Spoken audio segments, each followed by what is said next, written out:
Good evening, Drew. Hey, there he is. There I am. There you are. Oh, How you doing? well, time has no meaning anymore. No, it doesn't. No, it doesn't.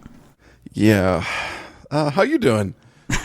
Same, big same, buddy. It's been a really busy week for me. Work has been exceptionally busy in a lot of different directions. There's also some interesting changes in the wind at work right now that the dust is continuing to settle on. Ultimately, nothing's really going to change. It's just, restructuring and stuff like that. And, in a company this big, that has pretty big implications for a lot of things. So new bosses, new organizations, just change all around. Well, hopefully it all works out for the best. Yeah, I mean, I think that I could be cynical about those type of things. But like I said, this is a huge company, and the changes they're making, I think, are good. For me, my day-to-day doesn't change all that much. I'm still going to be doing the same kind of work, the same kind of way, at least for now. Okay. I'll have a new boss and stuff, but, it is what it is. All right, where do we want to start, buddy? Well, the question that is on everyone's mind, how's your computer? It's perfectly fine. I didn't touch it. Didn't touch it? Didn't touch it. I'm very proud of you. Yeah, I've sort of just accepted that this is as good as it's going to get. Part of me wants to really continue messing with it. I would love to make the fans not as loud, but I think that the type of fans that I chose that facilitate extremely high pressure to move heat out of my radiators just means that they're slightly louder than normal. And the fact that I have a case that is not too far from where I sit and has tempered glass as opposed to a case that is designed to be quiet, because I like to show off my build, because that's part of the reason I did this. Right. So yeah, temperatures are pretty good. Playing Call of Duty Shoot-A-Mans, the graphics card temperature is definitely cooler than it was. My CPU temperature is just kind of meh. It is what it is. These Ryzen processors, I think, just run a little hot. I'm sure that I probably could dismantle it and change the thermal paste again, but I just don't wanna. I get it. I'm just completely beat down with it, and yeah, I just think I need to accept the fact that this is my build. This is what it looks like. To sort of put a pin on Drew's computer corner, right? Because I feel like I'm not going to talk about it again until November, God willing. Is that this has been a good exercise. It has sort of put me in the rarefied. If I wasn't there already, it definitely has sort of solidified me into the rarefied enthusiast grade PC gamer system builder user. Okay. I could say that I did it. I learned a lot. I spent way too much money. I'm not sure at the end of the day it was all worth it. It consumed a lot of my time. At the end, am I happy with my system, the way it performs? Absolutely. I feel that I could get the same level of performance, albeit potentially slightly louder because to think of it this way, let's say I hadn't gone through this entire exercise, right? Okay. I would have an all-in-one cooler for my CPU, which, would still be pretty quiet as opposed to an air cooler for my CPU. But honestly, I think the biggest benefit that I've got from doing this has been liquid cooling my graphics card, because my graphics card just doesn't have fans, period. And usually if you're a gamer, that's the loudest part of your computer, is your graphics card fans kind of running at high speed, because those things move electrons at very, very fast rates. So they get pretty hot. And makes all the heat, yeah. It makes all the heat, and it makes all the noise, and I think that if, and this is still a pretty big if the new graphics cards launch in September or November like they're supposed to, that will be a good time for me to sort of, evaluate my life, probably take apart my custom loop, replace my CPU. Well, I'll be honest with you. I'm not sure if I will replace my CPU cooler. And okay. and sort of here's why. If I want to, well, no, see, that's not true. That is not a true statement, because ideally, right, I could just take the graphics card out of my loop and sort of call it a day. But I can't do that, because with the way I have my system set up right now, the way that my coolant flows, my graphics card is sort of a bridge between parts of my reservoir. It's hard. You know what? We're gonna get into Drew's computer corner, and we're never gonna get out. Just bottom line, November. I almost had you. You almost got me, you son of a bitch. When we get to November, chances are this custom loop will be coming out. Okay. And I will put the parts away in a box, thinking one day I'll do it again, and I'll probably never do it again. So there you go. Will you just stick to prefabbed all-in-one kind of cooling solutions, or just air cool, or? For the CPU, I will almost always do a all-in-one cooler, like an all-in-one liquid cooler, just because it makes your computer quieter, and it's more efficient than air. For the graphics card, I mean, if I'm going to get a new graphics card when they launch in November, they probably won't be liquid cooled ones. Now, yeah. Okay, oh, god damn it! All right, we're going back into Drew's computer corner. There may be, right, because so many people sort of do the liquid cooling things these days. There may be a possibility that when these new graphics cards launch, there may be a card that comes with a water block already attached. Okay. And if that's the case, if I want a true swap, I could just do that. But I will think long and hard about whether or not I want to continue doing that, if that makes sense. It does. Yeah. Otherwise, I will just buy the graphics card and take apart my loop and just deal with a noisy graphics card. Yeah. So we will see kind of what shakes out. But no, I did not touch my computer this week. It has not been taken apart. It has not been drained of its precious coolant. It is there. It exists. It works. And that is the new normal for me. It's going to function as it is for now. I'm very proud of you. Yeah. However, I was going to say, not everything in your life is gone. No, because obviously, how would my life be if it wasn't full of drama? So my lady friend and I were out car shopping this weekend. It's time for my lady friend to get a new car. Okay. And we went car shopping. We went to one dealership that she wanted to buy the car from, but they were not being cooperative, let's say. Okay. And we drove to another dealership, which is the dealership we originally bought her current car from, which is a little bit further away. It's actually down by you. It's the Subaru dealership down by you. Okay, yeah. Formerly Hatfield Subaru. And as soon as we walked in the door, immediate night and day experience. Great, just great all around. They found the car she wanted. And, we're in the process of trying to lock that down and get it. So we were leaving there to go to dinner, which means we have to drive back up to where I live. And, obviously I'm going to take Interstate 270 to go home. Well, so what had happened was I say we, it's me. I made a wrong turn and ended up going past the casino in Columbus, which basically means that I missed the turn to get on 270. So I had to basically go the back way to get to the next exit of 270 rather than turn around like a normal human being because I'm lazy. And we got to the intersection where I could make the turn to 270, and I thought to myself, you know what? We've got some time. I would love to visit gaming store Guard Tower. Because it's not far from there, right? If you live in Columbus, you know where the casino is. The Guard Tower, which is a great gaming store, it's been a Columbus establishment for decades now. Long time. Yeah. Long time. They sell lots of board games, tabletop stuff, RPGs. Really great store. Free plug for them. I decided that I was going to go there instead because we had time.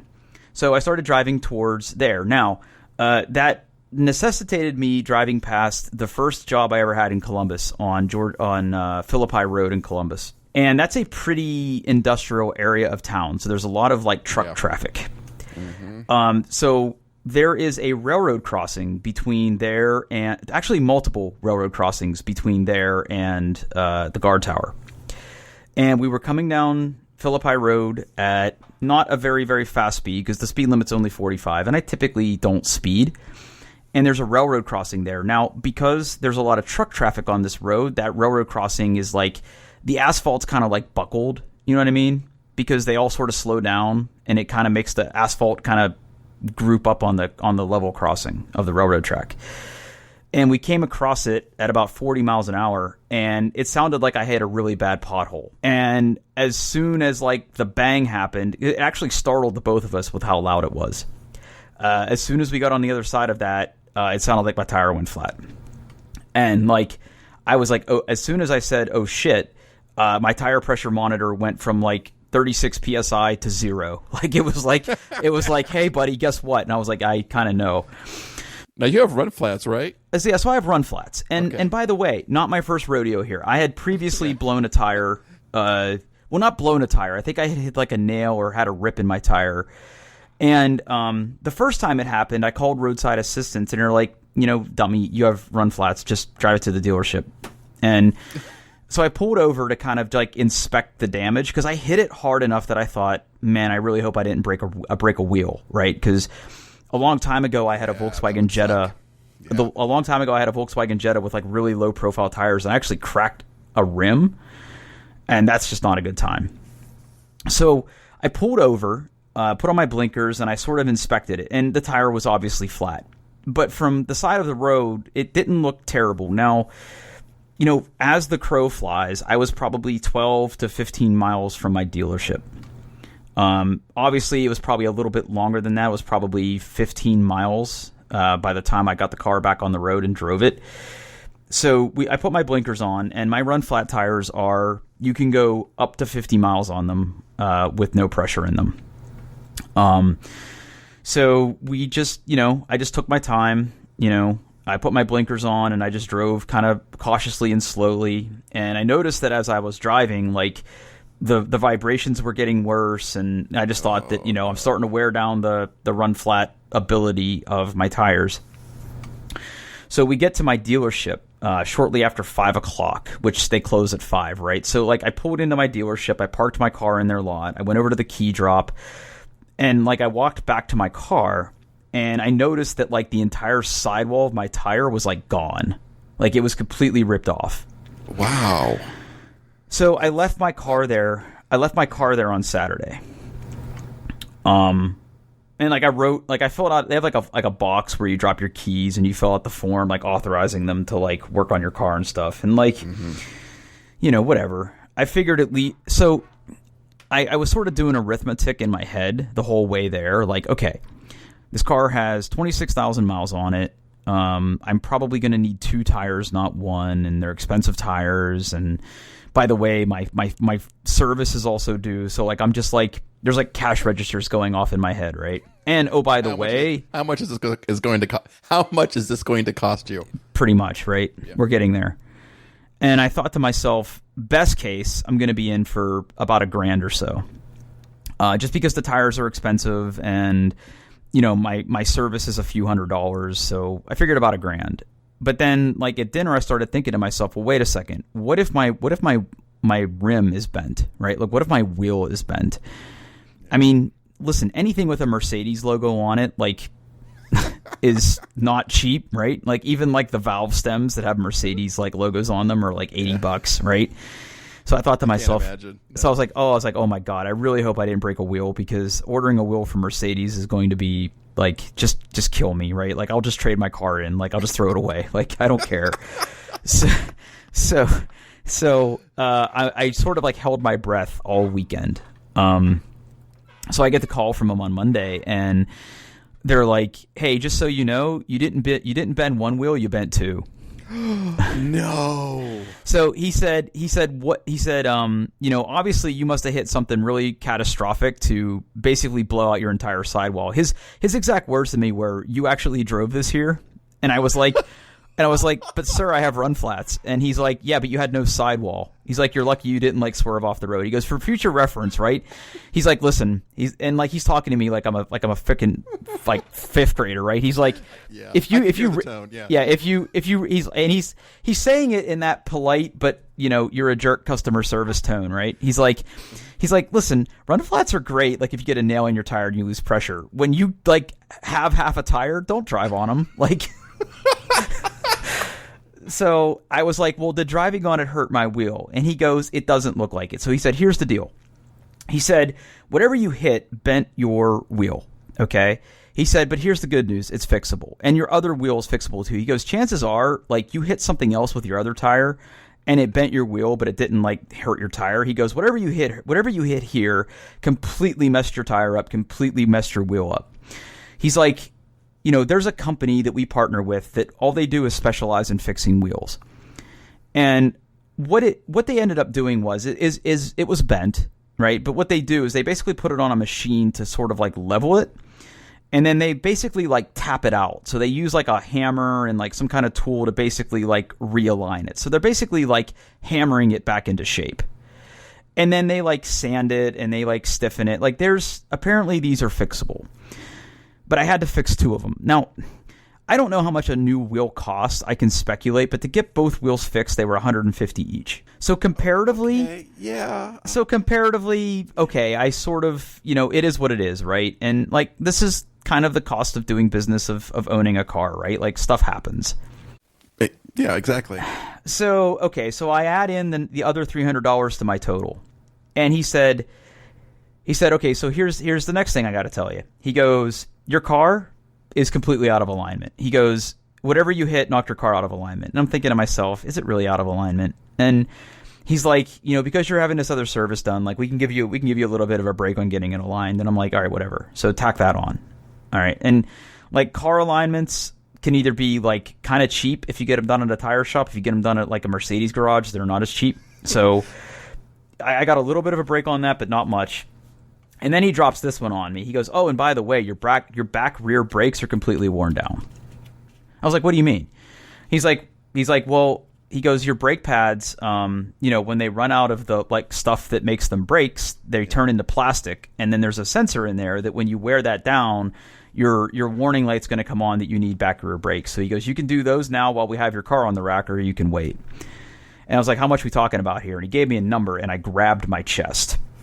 For brakes. For just rear brakes. Just rear brakes. Just rear brakes. So at the end of the day here, my little adventure over this railroad crossing turned into me getting my service. I needed my car service, right? Like I'm not that guy. Like I get my car service. Like I get my oil changed, right? Ended up into quite an excursion. The number I ended up paying had 3 zeros in front of it. And there's another number that goes in front of that. I'll leave it to you to sort of speculate.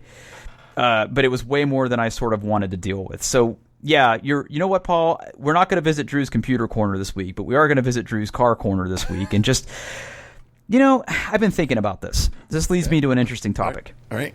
Listen, I like having a nice car. And buying expensive German cars, like this is sort of what you're in for, right? Like there's a reason people there's a reason people lease these cars, and it's not to save money. It's to save money not on a car payment. It's to save money on maintenance, right? Because maintenance of these things is expensive. Yeah, older the car gets, the more it needs, and I can see. Yeah, if you can swing a lease on those cars, it makes sense. Yeah. Yeah. Now I'm not a person who leases car. I'm not lease car guy. Other people are. I'm not going to knock that. But this car and Mercedes in general come with a 4-year 50,000 mile warranty. I'm only at 26,000 miles on this car. So I mean, I have super low miles on this car for it being, it's going to be 3 years old here in like a month. So, I have super low miles on it. It's held its value pretty well. So I'm going to get some equity out of it. But my goal is to be out of this car by year 4, because when this car's out of warranty, like if there's anything electrical or mechanical wrong with it, like it's going to be a nightmare to fix, right? And I mean, I know I could buy an extended warranty and do all that stuff, but I'm probably not going to do that. Like my goal is to sort of be out of this car probably in the next year. But, part of me wants to own another Mercedes. I've really enjoyed owning this car, right? Like sure, I can gripe about this like wear and tear stuff, but like, let's be real. Like, maybe aside from the brakes, everything that I just had to have repaired is either just what you need to deal with owning a car with like service costs, or you're going to get flat tires, you're going to hit potholes. Like, that's just wear and tear, and that just happens, right? But part of me also doesn't want a car payment anymore. So Okay. I've sort of just toyed with the idea of when it is time to get a new car, maybe not buying something as nice, right? Like, not buying a Mercedes, or if I do buy another Mercedes, not buying as an expensive as one, and just like outright buying it so that I don't have a car payment. Because, my lady friend and I, we've toyed with the fact of, getting a bigger house. We've toyed with some other things that we want to, maybe spend money on instead of car payments. Like, she hasn't had a car payment in years, right? So, like, when we're looking at cars for her, like, we're going to try our best to make sure she doesn't have a car payment either. Because, like, she doesn't want to go back to that. The reality of that is that may or may not happen. I mean, we'll see what her trade-in's worth and all that stuff. But, like, but like when I was at the Subaru dealership, and I've sort of been toying with this idea for a while, but like if I were to trade in my car right now at a Subaru dealership, like I could buy a fully loaded Subaru Legacy, which is a perfectly fine all-wheel drive car, great for Ohio, still relative. I mean, not nearly as sporty as what I have now, but a decent car that has some good tech in it and is reliable and is relatively cheap to service, or like a Honda Accord, right? Like just going and buying a Honda Accord and just not worrying about it, right? And then when the bug eventually bites me a few years from now, maybe I'll be in a place where I could have a 3-car garage and I could, just go buy a sports car, right? Like, and then have a car payment again. So like, have your summer car. Yeah. Yeah. Right. Like that's sort of where my headspace is right now. Now, the reality of that is that, obviously this is all really dependent on where things are next year. I'm not in a place where I feel like I'm ready to do that just now. Because right now the priority is getting my wife's car replaced, not mine. Yeah. So yeah, I'm really toying with the fact of just outright buying a car, even if it's not as nice of a car as I have now. I mean, really, like my requirements of a car are the next car I own is going to have CarPlay. As well it should. I want it to be comfortable for at least 2 humans, right? I want like a mid to full size car. I want it to be comfortable. I would love for it to be fast, right? I would love for it to be sporty like my Mercedes now, but sort of in my like hierarchy of needs of what this next car is going to be, like it doesn't necessarily have to be a super fast car. I don't know. Wow, you without a luxury car, that's... I know, right? And I'm not sure I'm ready for that, Drew. Yeah, and like that, and see, like this is gonna sound so freaking elitist, but like I feel like I'm a car guy, right? And a little part of me will die. I get that. Yeah, like a little part of me might die if I do that. But on the financial sense front, like if I like have to wait till I'm 50 to buy like my dream car as opposed to being at 40, right? Because I feel like I have a pretty good car for what I make and how old I am. Like I feel like I'm doing all right, but I always kind of thought that I'd have like an M3 or something by now. But if I have to wait to make that happen, then whatever. I don't know. To be continued, right? That's going to be a topic of discussion probably for a future podcast. But yeah, we're getting there. We're getting there. Yeah, I don't know if I can see you without a luxury car. Like I know. I don't know, but I get it. Like heck, I'm having the thoughts of, do I need to have 2 cars? Period. Well, hey, not for nothing, buddy. Right? Like I just got my car back today, so I have not had a car for 4 days, and it has not impacted my life at all. Yeah. So there is that, right? I'm not in my car enough that maybe I need a sports car. Now not my current, but my previous line of thinking was, I'm in my car even less than I was when I was working with you, and I wasn't in my car all that much for that. The only thing I truly use my car for today is 2 things, and it's going to the gym, and it's going out to dinner on Saturday nights. Literally, with my lady friend home for the summer, she runs all the errands. She does everything because, one, I'm working all day and she's not, right? And like she likes being busy and doing those things, so I'm not going to tell her no. And like me not having a car this week hasn't impacted me because one, I was so busy with work and teaching and working in time zones that were not conducive to me working out this week at all. So I haven't worked out, which I feel kind of bad about. But yeah, not having a car hasn't impacted me. And now when my lady friend is back at her job in the fall, that will be a bigger deal because if I need something, I'll need to go somewhere. Yeah. But yeah, for these last 4 days, I just haven't had a car, and hasn't really bothered me. So, do we need 2 cars in our new, COVID economy? I don't know. Like, there is that, right? Yeah. Also, like, I talk about like getting rid of like my car and stuff, but reality is I'm probably going to keep it, and it's probably going to be, in a couple of years it's paid off, and in a couple of years Zachary will be driving. So. Yeah. See. Yeah. Spoiler alert: he may get that car. So.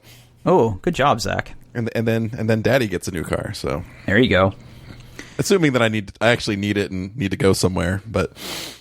Yeah, because I mean, if I remember you saying correctly, it sounds like remote work might be the new norm for your company for a while now, if not indefinitely, right?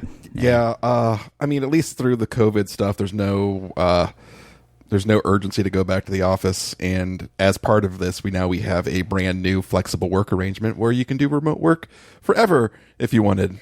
And cool. Totally cool. Yeah. Yeah. Nice. So that's something we needed for a long time. Cause especially as a company that's a big IT shop, like you need that flexibility now more than ever. I mean, I honestly can see maybe after this is all done, like our office building is just a glorified conference center. Like you just go there occasionally to have meetings and see people face to face, but you do most of your work at home. Wow. Yeah. That's it's funny how like you have. I mean, I talked to a lot of people and all the same thing is like, yeah, before this we were like, I don't know whether we can work from home. Everyone can work remote. And then everyone's like, oh yeah, we totally can do this. Oh no, I think it's opened a lot of people's eyes, right? Exactly. Yeah. And exactly. Yeah. Well, that's good. Yeah. Well, speaking of Zach, it sounds like you got big news on his front.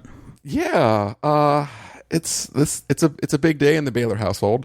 Hopefully it continues to go well, but I know I've talked in the past about his situation, his health, his liver transplant, the fact that he's on immunosuppressants, and when this whole thing happened, he was 3.5, so he was like right in the middle of like his vaccination schedule to get ready to like go to kindergarten and whatnot.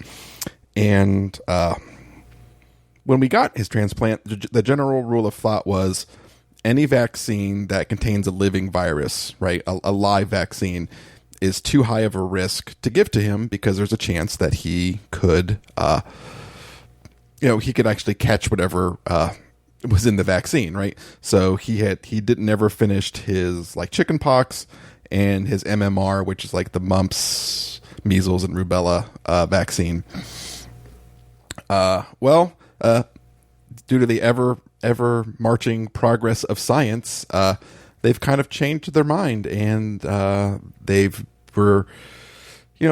tried this in studies and stuff, and they looked at Zach and said he's on a low enough dose of the immunosuppressant, and he's been healthy enough for a period of time that they're going to start finishing his vaccination schedule. So today he got his first chickenpox vaccine. So wow, yeah. Now, like you said, that's a really big deal for a little trooper like him, right? Because that sort of represents a pretty big milestone, honestly, right? Yeah, exactly. And they're going to continue to like. We have to watch him to make sure that he doesn't get a fever, and watch the injection site and stuff like that. And in a month, he'll go back and they'll actually will like draw labs and look at his like the antibody count, and he'll get at least one more chickenpox booster. He may get a third, depending on like they're actually going to like look to make sure that he's has the antibodies. And then if the chickenpox goes well, then they'll do the MMR, and it's significant. Yeah. Well, he can actually say that he's I'm going to Google. What do you get a kid that gets chicken pox vaccine? I feel like I should get him like a Roblox gift card or something. Like, happy vaccination, right? Like, happy vaccination. Yeah, happy vaccination day. I don't know. Well, good for him, man. That's pretty good. So like, I'm sure it's like on your mind, and if I'm not trying to like make you think about it, but like, how long do you have to sort of watch before you know if it like takes? I don't know. Jennifer was the one that talked to all the doctors and stuff, but got it. I mean, I imagine if it's been a couple of weeks, he's probably, I mean, even a week, he's probably okay, right? You'd have to think so, right? Yeah. I mean, I'm no doctor. I'm no doctor either, but if you think it's going to hit, it's going to hit within a week. But yeah, it's exciting because, it was one of those things we always had to worry about, especially, like, I mean, if you're listening to this show and you're an anti-vaxxer, just go away. Yeah, you know what? You're banned from the podcast, right? Like you're not allowed in this podcast. Yeah. I don't want to hear the arguments. It's something I really have to worry about because like with more and more people not vaccinating and the rates of measles going up and stuff, it's like you never know who he's going to be in contact with, and so hopefully when this is all said and done, that's just one less thing I have to worry about. In our ever increasing age of data visualization, I would love to see a Venn diagram of people that don't vaccinate their kids and people that don't wear masks. Right? Like I'm sure there's more in common there than anything else. Somebody get on that. I don't know. I know we have data scientists to listen to this show, so make it happen. Do some surveys. Yeah. Oh. All right. Well, that's great news, man, and I'm really happy to hear that. Thank you. Yeah. So definitely keep us posted on how that's going. So I put this link in the show notes today, and I was hoping you got a chance to look at it before this podcast. I did, and it's what is this? There's so much in this, and I have no idea what the hell is going on. Is this okay? So hold on, let me set this up. So I was surfing the internet today, as one does, and in one of my like geek gaming website things, there was a link about a new crossover. Is crossover the right word? Crossover? I think so. Yeah. Yeah. So apparently there is a new comic book series that is based on the Watchmen character Rorschach, but it's written by a guy that writes Batman comics. Yeah.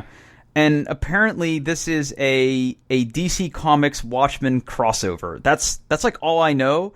But there were names in comics of here of like things that I don't understand. So can you explain this to me like I'm five, Paul? Like, what is this a big deal? Is this going to be good? Like, I don't know. I don't. So I haven't kept up with like a lot of the current DC storyline. Mostly because, well, the quality has kind of dipped, and DC has really leaned into the fact of like, hey, we're going to give you like 3/4 of this story in the comic you're already subscribed. You want to learn the rest, you have to buy more comics. Okay. Right? And they're doing lots of stuff where it's things cross over and go back and forth, and I just like didn't want to spend the money anymore. Yeah. Okay. So, let's unpack this a little bit by a little bit, right? So the headline is "The Batman Who Laughs Just Crossed Over with ... Watchmen." Okay, no, hold on. Okay. Let me interrupt. I read that, and the Batman Who Laughs doesn't make any sense to me. Okay, it wouldn't. And as I read the article, there is like Dark Knights, which I'm assuming is a reference to Batman, and also the words metal and death metal, and then the 7 Nightmare Batman. And I started reading this, and I closed my browser because I was like, all you need to know about Batman is he's Bruce Wayne, his parents got shot, and he sometimes has a sidekick named Robin that may or may not still be alive. That's my extent of what I know about Batman. And I started to read this article, and I started to get a migraine. So help me, Paul. I don't know how much help I'm going to be. So just to unpack the title. So the Batman Who Laughs I haven't read this series, but I know enough, and then I fact check myself with Wikipedia. I believe was in an alternate universe, where it's an alternate Batman who doesn't have a code against killing, and it's really kind of a combination of Bruce Wayne and the Joker. He may have been even like infected with the Joker toxin and like became Joker-like. So that's the Batman Who Laughs. It's literally Batman and Joker together. I've never read it. I haven't heard good things about the series. Heard it's a little weird and out there. I don't think it's necessarily quote unquote canon. But then again, DC does this weird stuff where there's multiple Earths, so maybe it is. Comics are weird. So then that next paragraph hits, and there's a lot of nouns in there, and that none of the nouns make any, like, individually. I understand, like, those are words. I understand the word doctor and nightmare and metal, but those sentences together don't make any sense to me. A new Rorschach series from Batman writer Tom King isn't the only connection between Batman and Watchmen anymore. So obviously there was a Rorschach series that pulled in Batman. Okay, we'll get that. We're not talking about Doomsday Clock, the DC Comics Watchmen crossover, which is, I guess, pretty bad.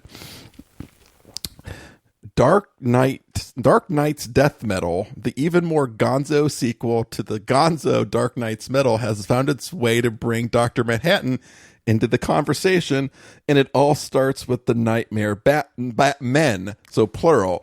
I have no idea what the heck they're talking about. None. Okay. All right. And then if 7 Nightmare, I think the first time I tried reading it, I got to if 7 Nightmare Batman was a crowd, and my brain just went, nope. Like right there, I'm done. Okay. I attempted to read this and sort of understand and unpack this because I thought it'd make a good podcast topic, and it still does apparently. But it just kind of, and you know me, right? I've admitted on this podcast that there's a lot about comics that I don't understand, and I thought, well, if anybody could explain this to me, it's Paul, because it sounds like there's lots of like different Batman storylines that I didn't even know existed. I might have to read this, if only so. Scroll a little bit down under a couple of the they give some example panels and stuff, and there's these 2 sentences that literally blow my mind. Okay.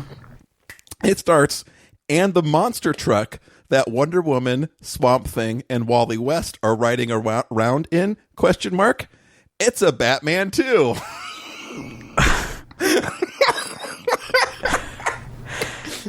Oh. There's a monster truck that's Batman, and then there's a panel where there appears to be a big monster truck who's talking, and yeah, fine, you may have severed my brainstem, but I am Batmobeast. In a world of genius machines, I rose to dominance. You cannot best me. So, boy, they are just really throwing whatever they can at the wall, huh?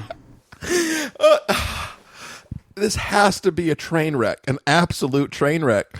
And then apparently the big finale, spoilers for reading Nightmare Batman Death Metal, is they take Bruce Wayne's brain and put it in the body of Dr. Manhattan to make him a super Batman.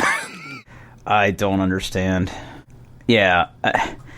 So the question is, will you read this just to see how bad it is? Oh, I think I will. Okay.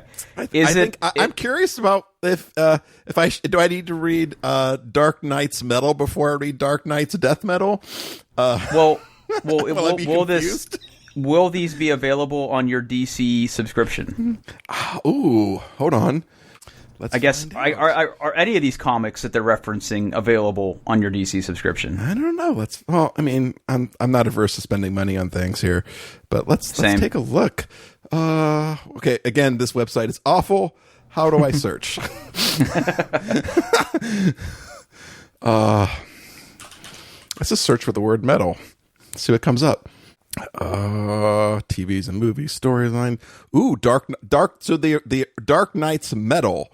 So the first part. Yeah, the first required reading. The first required reading is there, and it is Dark Knights Metal comic series. It is 20 issues, but the whole story, this is DC at its best.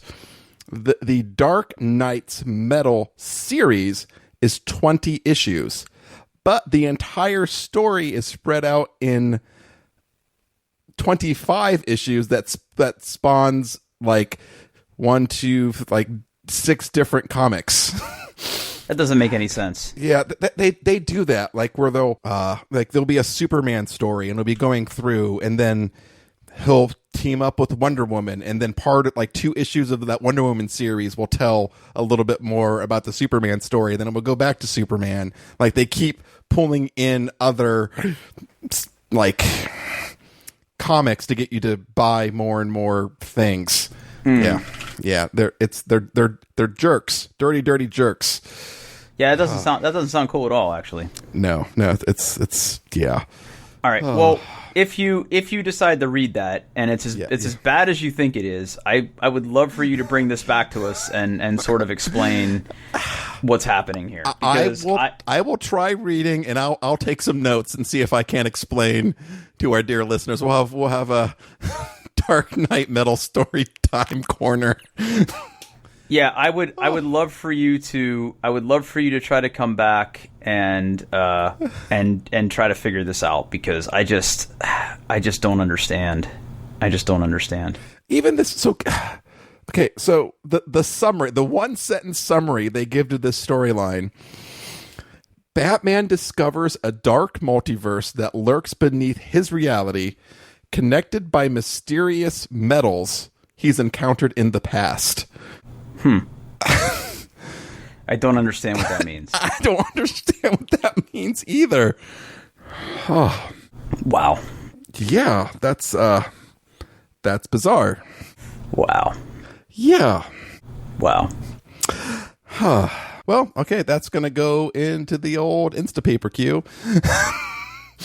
Yeah. We'll I mean, listen, tomorrow. I love nerd stuff. I love geek stuff. But number one, I wouldn't even know where to start with Batman comics at this point. If anybody can help decipher this mystery, it's you. I will certainly try. Yeah. Woo. All right. We got one more thing on the docs list here. Put there by you. So tee us up. Yeah. Hey, hockey's gonna be back real soon. And I'm super pumped about that. Yeah, you're a big Blue Jackets fan. Yeah, I like I love my Columbus Blue Jackets. I like hockey in general. I can just watch a hockey game at any old time. And like most other things in the world, hockey shut down when, the world went sideways. Yeah. But they're going to start again. They're kind of doing an extended, like, it's almost like a 5-round instead of a 4-round Stanley Cup playoffs. They're starting with like the lower seeded teams doing a play-in, and then it'll be more of the traditional format. And all of those teams are currently in training camp this week and next week, and then they travel to one of 2 hub cities. The Western teams are going to Edmonton, and the Eastern teams are going to Toronto. Notably, both cities are in Canada because Canada has their shit together. Truth. Unlike United States of America and our big wet president. Nice. Yeah, that's a reference. Yeah, it is. It is. It's a good one. It's a good one.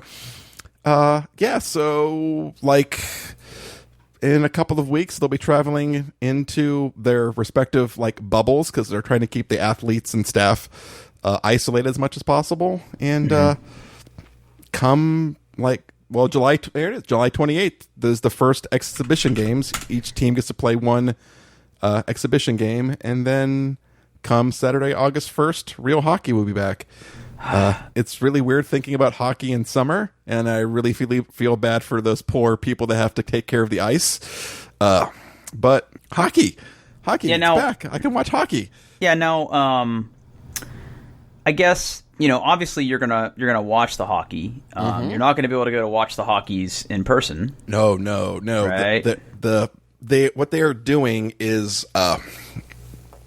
there is only like the national camera crews and stuff are going to be on site at the arena, and they will broadcast the game to the local sport, like, our wonderful Fox Sports Ohio and stuff, and they will be calling the game remotely, so back from Columbus, but then it will be on regular TV and stuff, but there'll be no crowds in the stands. It would just be the teams and stuff, and like, my understanding is they're going to try to simulate the real game experience, and like they'll have music and stuff, but I'm really curious to see how this goes, because they usually also like mic the ice, so you can hear the skates and stuff and the bangings and the clashing, but like without the fan noise to like drown it out, are we going to hear the communication between the players? Am I going to hear the coaches cursing? Like, well, yeah. Well, okay, so I think it's going to make for a much more intimate experience, right? Because I grew up playing hockey. You and I actually played hockey for a while. If you can call what I did playing hockey. You laced up your skates, you skated around, and you hit the puck with your stick. Yeah, you played hockey. Okay. So, even like in our dog shit beer league tier that we played in, right? Like, how loud it is on the ice. It is. Yeah. And if you have ever sat in a lower bowl at a hockey game and you've watched NHL players, or especially college players, because I'll be honest with you, regular NHL season hockey I don't like to watch. Playoff NHL hockey I think is the best hockey you can watch, next to Olympic hockey, next to college hockey. Yeah, playoff hockey special. Yeah. Playoff hockey is amazing. Olympic hockey and college hockey are also really good. Because we live here in Columbus, Ohio, like, if you ever get a chance to go see an Ohio State hockey game, those kids play their goddamn hearts out. And, the other nice thing about going to an Ohio State game is it's way cheaper to sit closer to the ice. And, if you've never set foot on a hockey rink and played hockey before, the speed of the game is something that you just can't really appreciate, right? Yeah. Until you actually see it up close, how fast those individuals move, right? And I think one interesting outcome of not having fan noise at the game is you're going to hear the intensity that these guys are, how hard they're breathing, how hard they're moving, just how loud it is when you actually have two human bodies collide at speed. Yeah. Like, I've played in contact leagues before, and the noise that gets made when you check somebody or throw someone into a dasher, like, it's deafening, and a lot of that intimacy sort of gets drowned out in big noisy arenas where, like, they're playing the Macarena at every puck drop, right? So like you don't really hear all that, right? So I think it's going to be interesting. I'm actually here for it, Yeah, I'm super excited. It's going to be really intense. I mean, they're going to play multiple games per day. Again, those poor ice technicians, I can't even imagine what that's going to be like. But yeah, like, I mean, one thing I've always been amazed with when I, like, the handful of times I was able to sit closer to the ice at a Blue Jackets game, and even learning how much learning this when I played hockey for 2 seasons in our shitty beer league, was like the amount of communication is a lot higher than you would expect, and like the amount of communication from the bench to the players on the ice is way more than you would expect. Mm-hmm. Because a lot of chirping. A lot of chirping, or a lot of, like, just letting people know they have, there's a guy coming up behind them, or someone's, sneaking around, or it's pretty impressive. And when is the first game for the Jackets? The Blue Jacket, their first real game is Sunday, August 7th at 8 p.m. Nice. Yep. Versus Toronto. Are they going to advertise? Are they going to, like, broadcast it on the regular channels that I don't have in my house? Okay. It'll be on Fox Sports Ohio, just like normal. I have no idea what that broadcast is going to be like, because it's going to be like, the broadcasters aren't going to be in the same building. They're going to be watching a TV screen. Like, who knows? Well, it's all weird. What would be fascinating, and the thing that I think is going to make it interesting, right? Like, if you've ever been to a hockey arena, like, there are basically parts of the arena are built around the broadcast of the game, right? Mm-hmm. And there are definitely parts of the arena that have cameras. Like there are strategically positioned to get the best advantage of the game without being in the fans' way, right? So without the fans, it'd be interesting to see if they open up different camera angles or possibilities, right? Or what if they start flying a drone around in there? That would be amazing, right? Yeah. Like, because you're not going to crash into anybody, right? Yeah, why not? And all the players have helmets, so like, what the hell, right? Yeah. So I don't know. Why not? Yeah, it'd be interesting to see if they do anything different with like the broadcast. It would be pretty cool. Yeah. I'm just excited for a little bit of normalcy, even though it's hockey in the summer. But hey. All right, man. Look at all this. Look at all this good content. I know. I've got some stuff I got to add for next week too. So it'll be I have stuff to add for next week. Here, I'm gonna put it in the doc as a teaser just for you. Ready? Okay. Wait. You know what? We'll just go ahead and make this the next episode. Type. Hold on. Oh yeah. Yes. Yeah, we're gonna talk about that next week. Okay, I'm here for this. All right, what's yours? Tickle my ass with a feather, buddy. Come on, let's go. Hold on, I gotta figure out what this thing is called because it's very Chinese. Hold on. Oh, well, that's okay. Hold on. Here, I'll put this. I'm gonna drop this link in. Come on. Go, if you haven't already, go read the previews of what I posted in there. Okay, I will. I think I've only seen like the teaser video. Oh, buddy. Oh. Uh-oh. I'm going to click on this link. Uh-huh. Wait a second. I might want this. Uh-huh. Yeah, well, we'll talk about it next week. All right. Yeah, no, oh boy. Yeah, I might need this. Okay, so listen here, besties. You better tune in next week because we got all sorts of stuff coming for your ear holes next week. Oh, yeah. Wow, I want this. I wonder if I can get this before next show. You have this now? I have this now. Oh, no, you know what? I'm poor. I just spent a bunch of money on my car. I can't afford this. It's also like unless you pay a premium, it ships from China and will sit in customs for at least a week. So I have so many things. I unboxed it today. My hands got on it today, and I already have so many thoughts. Yeah. Okay. Yeah. Next week. All right, everybody. Until then. Right. Oh wait, no. Where can people find us? Oh man, you're screwing me up. Why are you doing this? You did this. It's my fault. I'm a bad man. Yeah, you know where to find us. Doing their best.com, doing their best pod or something like that. Pittsburgh on Twitter. That Paul Baylor. All right. Until next time, everybody. Just tune in. Whatever. Bye.